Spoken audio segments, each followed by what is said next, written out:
Well, welcome. Please be seated. So this is a really exciting time to have a conversation about being change makers. And we have so many in our community. This is a very small sampling of all the wonderful people and the things that are going, but we thought we'd just give you a taste and a short conversation to discuss what it means to show up in communities. So I'm going to have you pass this down, and just really briefly, if you can introduce yourself, your name, your pronouns if you like, what your ministry is, in very brief, what you do. We'll start there, and then we'll ask the good questions, just so people know who you are and what you've been up to. Please. My name's Christine, and I work with children's ministry. There was a third part to that, wasn't there? Children's ministry. Oh, just what I do. So yeah, I just hang out with the kids during the church service, and we kind of discuss some fun things, do crafts and activities. Hello, good morning. My name's Dennis. I'm actually on 4 different committees, which is too much, and I invite someone else to take my place on at least one of them. But I think what we're going to talk about this morning is the ESL program that we have here at Knox, dealing with immigrants and refugees. Good morning. I'm Violet Smith. I have a few things I do here. I just finished several years being on the Knox Foundation Committee, and having left that, I am now on Ministry and Personnel. So I'm kind of like Dennis. I also am the one that you see at the back most Sundays, getting the coffee and cookies ready for all of you. And from the looks of it, thank you. I don't do this all on my own. I want you to know that it's Knox Foundation that sponsors this, and I do get help. Murray, Holly, when I can't be here, they pitch in and we all work together. And I guess the good thing is that we think we need to start making another pot of coffee because we're running out all the time, so that's wonderful. Thank you for coming. Yeah, good morning, everyone. My name is Ololade Owolabi. I'm into the caretaker ministry, taking care of everything around here, making sure everybody comes, sit comfortably, and be peaceful. Thank you. Wonderful. Well, we're so glad you're here, all of the things you do and all the ways you show up. And we wanted to ask the question, so why? Why do you serve? I'm curious, what's the story? When you showed up here and saw a need, how did you know, oh, maybe I'm the person to step in here? Tell a little bit about that. You want to start? You got the mic, Christine? I hate being the first one. So for me, it was when I first started coming to Knox, there was a couple kids intermittently, but my son was kind of the most consistent one that was coming here. So it was kind of suggested that maybe I try doing something with him during the church service, and then if there was another kid, they can come and hang out with us. Community for me growing up was really important, and I remember doing a lot of youth groups and stuff like that. So just giving my son a place in a community that he can connect within Knox was really important, and it just kind of grew from there. And now there's many kids on a Sunday, and we have an additional volunteer. Yeah, we've got 4 volunteers now, yeah. Awesome. How have you noticed a difference in the community, but in yourself from doing this? What's changed since you've started this? I think what's really changed for me is I kind of have allowed the kids to organize how we do things. Like when I started, I had the coloring and such like that, but I found the kids really wanted to engage with conversations and bring science into it, and just the deep conversations that we were having at some of these sessions where I was like, oh, let's talk about light versus dark, and then they would have these unbelievably profound things to discuss, and it was very cool, and it kind of shaped how I organize my lessons now. A lot of it is just I'll have 3 or 4 activities, and they just kind of run with it and do their own thing, and I find by the end of every session they've kind of moved off and done something totally different. But it's kind of fun because my job is just to kind of keep them organized and give them some snacks, and it's nice because they're creating their own community. I find that more and more. It's not me building it, it's them building it, and just having an adult there to make sure everybody's still happy and smiling. Incredible. Just being present and holding space for the connection to happen. Yeah, absolutely. Wonderful. Well, here, let me ask you, Dennis. Same thing. What called you to serve, to step in this particular project at ESL? How did you get started with that? I quit my job, my paying job, about 2 years ago, teaching English as a second language in a private school. But when I quit, I had a bit of a vision as to what I would like to see at Knox. There's a real need in this city to support refugees and immigrants that arrive with no knowledge of the culture or the language. And I saw a way of possibly doing it here at Knox. So a year and a half ago, we took the action to actually get this program going. It's a lot of work, but it's also very fulfilling. It's, you get a real feeling of appreciation and satisfaction by being involved in a program like this. We have a number of volunteers that help out, some from this congregation, but a number from outside the congregation that are not really church people, but they believe in the cause. And so they're right on board and excellent volunteers, but we could always use a few extra subs that could step in on a day when one of these regulars are not going to be here. So if anyone wants to sign up, let me know. So that's basically what happened. Tell me, how have you found Knox or yourself has changed in a year and a half of doing this ministry now? I've seen, it's an outreach to the community, and I've seen outsiders actually come into the church and become involved in the church, which is really good to see. And that was very unexpected.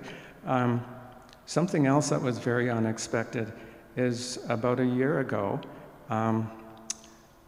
the End of the Rainbow Foundation, which is part of the Center for Newcomers, got involved, and they offered to actually pay Knox to take some of the clientele that they have. They bring in LGBT people from countries in which they are persecuted and not tolerated, and in some cases put to death. They bring them into the country, and they need a place to send them so that they can learn the language and something about the culture. So we set up a little bit of a relationship where they pay Knox, and we get many of their clientele to work with, which is again very, very fulfilling. And one extra unexpected event was they offered to pay $2,000 towards the establishment of the Knox thrift store. And that was a complete surprise. Yeah. So sometimes these ventures that you take have unexpected results and can be very beneficial in many ways you'd never anticipate. And build community. I'll have you pass Devi. And speaking of community, there's no better way of making community than having the importance of hospitality. Tell me a bit about how you stepped into this role of hospitality that you got a full applause from the congregation that we know is a vital part of what we do here. Well, I have volunteered in many ways in the church since I started coming here. But my husband was in the choir, and so we'd have to be here early every Sunday. And so I thought, well, and I had large shoes to fill. There were some other ladies who used to do this many years ago. But anyway, I thought, well, maybe rather than just sitting and looking at my telephone, why don't I do the coffee? So that's how it started. And so I've been doing it ever since. And I think I'm very lucky. I get to meet most people who come to the church because they come back and we have chats, and I kind of know now, some of you, what you like, what you don't like, and those sorts of things. So I think I'm fortunate in what I'm doing. You should all try it. Oh, that's lovely. Yeah, beautiful. Here, I'll have you pass it to La. Thank you, Vi. For you, so you stepped into this church in a new way. Tell me a little bit about how you got involved and what you're doing here. Yeah, I came in, I think, on the Easter Sunday, yeah, to be precise. So I was welcomed, the atmosphere is welcoming. Then I was like, okay, actually I used to be an usher in my church in Nigeria before coming to Canada. So I like to put things at least to organize things, in a church. Being an usher, you have to make everywhere comfortable for the people to come in, to sit down and arrange things and make sure everything is good. So when I came in, I said, okay, I was thinking in my head, I was in downtown here thinking, where can I go? At least I have to do something. I have to serve somewhere. Then I just walked in here. I was just walking by, then I saw, Knox Community United. Let me come on Sunday. Let's see what happened. Then I came in, and it was a good place. You met this amazing community. Yeah. They met you. Then I started as a volunteer. I asked to be a volunteer. I never knew I would be a caretaker here, and that's just it happened. So, and I'm happy to be here, and I'm really ready to serve at any capacity, and That's beautiful. And what do you, there's a truth of saying it's in giving that we receive. And what do you feel like that, in doing what you do to support this community, what do you get out of it? What do you feel when you do that? Sincerely, I feel happy doing it. Not getting something is not the most important thing, for you to do something out of your heart willingly to make the community to be a good environment for the people that comes in and people that lives in the community, to at least to see that, okay, you are creating a great impact in doing something. That's what I think. Yeah. Beautiful. Thank you, La. Yeah. Well, so this is a question for all of you, and you can start first, La. So okay. For anyone who's out there watching online who might be feeling something bubbling up, like maybe I'm called to step in some way, what would be your advice to somebody who feels they're called to maybe step in, not sure what to do, how to do it, from what you've learned of how you've gone from where you were to stepping in?